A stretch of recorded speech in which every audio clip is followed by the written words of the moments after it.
Alright guys, so I just got done with what I had to do at base, and I was reading through my emails, and I kind of wanted to just talk about like the feelings that I have right now, because I know some of you guys aren't watching this because you want to be foster parents, you're just wanting to watch our journey. So yeah, so they're going to tell the teenager today that we decided to proceed, and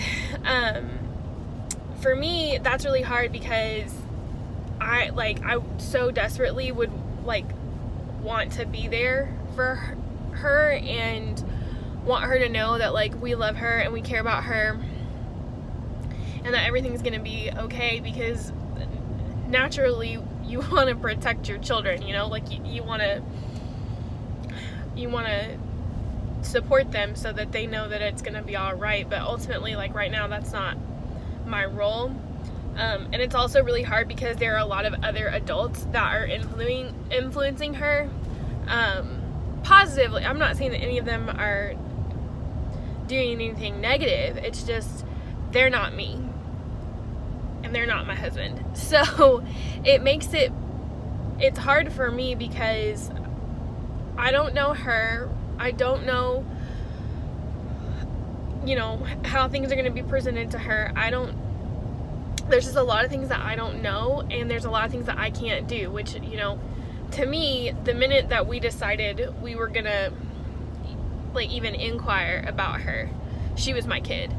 Because what I learned from our last experience is that so they say, you gotta love the kid. When you foster, you have to love this kid like it's your own. And you do, we were able to do that, but I wasn't as comfortable making decisions, steadfast decisions about how things were done or how things were handled. I just wasn't comfortable doing that because in my mind, yes, I love them like they're my child, but ultimately they may not be. And then it turned out that they were. And for example, when we first got our youngest, Mariana, I had purchased a disposable camera, and I was going to send that camera with her on a visit. I think I've talked about this before. I was going to send that camera with her on a visit so that she could take pictures with her mom and her siblings together, so that she could put them in a book at home and she could look at them. And I didn't, because some of the staff told me that wasn't a good idea, that it might make, people feel uncomfortable. Well, now that we've adopted them, they have no pictures of their mother. They have nothing from, they don't have any pictures of her at all. And so I regret listening in that moment. And had I been more comfortable being no, these are my kids and I'm going to do what I feel is right, they would have that now. And so in this situation, it's even more so this is my daughter that I'm having to allow all these people that I don't know to explain to her what's happening in her life. And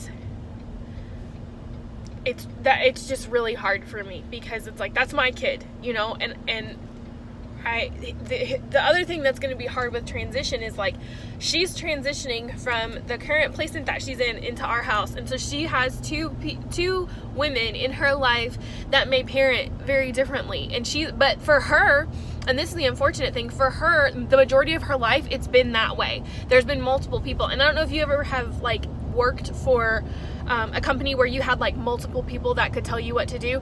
Oftentimes that happens in the Air Force with airmen. Any NCO will just walk in and try and tell your airmen hey, you need to do this or you need to do that. And it's really, you can't please two bosses. You just can't. And so when I was in the Air Force, and I've encouraged my husband to do this now as an NCO, it's if people wanted to task my airmen, they needed to come talk to me, because those people didn't know what my airman was doing. They didn't know if they were working on a briefing or if they were working on personal stuff or if they were having a really bad day. They just didn't know. And so it was safer for everybody if I was the, filter for everything to my airmen. Which, yeah, that can be more complicated, but the people that work for you feel more secure in their supervision that way. But I had lieutenants and senior NCOs that, and if you're not in the military, lieutenants are officers. So there's enlisted and there's officers. Officers kind of run like, they make sure you have what you need to get the job done, and then enlisted do the job. And really, like, your younger airmen are the ones doing the job. So when you think about like an 18 or 19-year-old kid and you're like, oh, you can't do blah, blah, blah, blah, blah. Well, I got news for you people. Those are the people who are protecting your freedom. Like 18 to like 25, those are the people in the military that are actually doing the things that you think of. The rest of us are just sitting there writing papers and doing reports. So,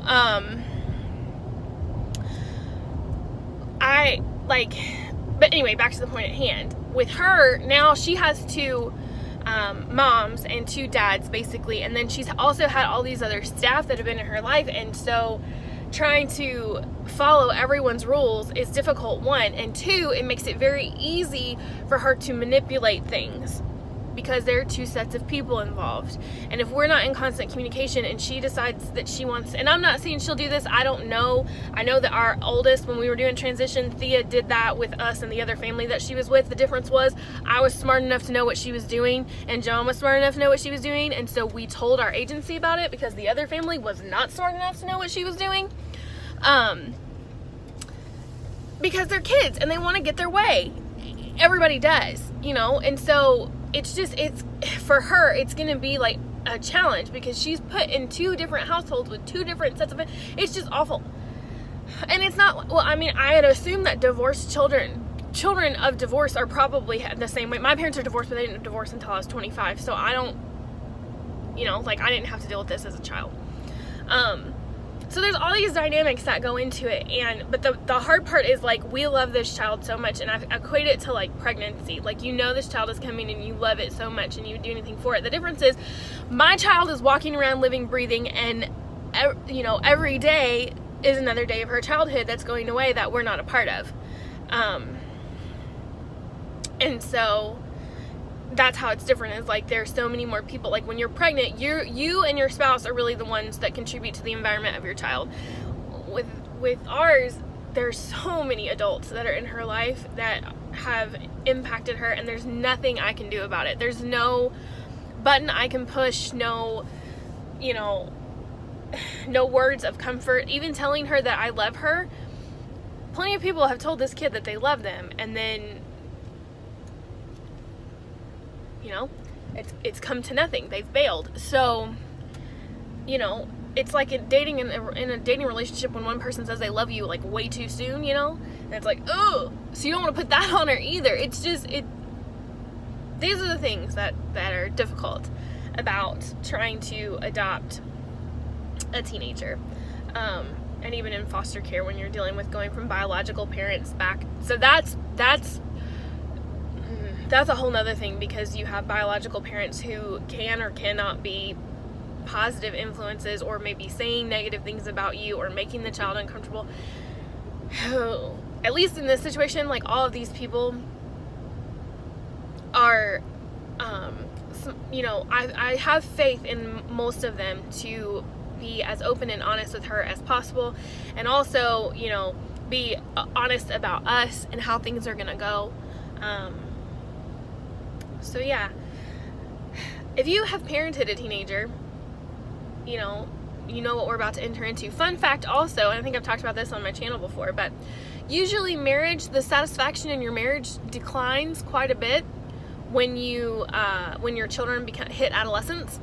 So it's a really difficult phase of life to be in that we're about to jump into with this kid who doesn't know us at all. And here's the thing, it could be completely fine, like I talked about earlier in the first part of this video. Everybody faces things and they have to get through them.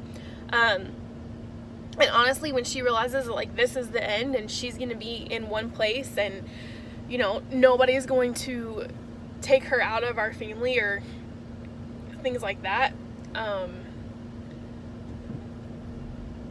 it may be easier, but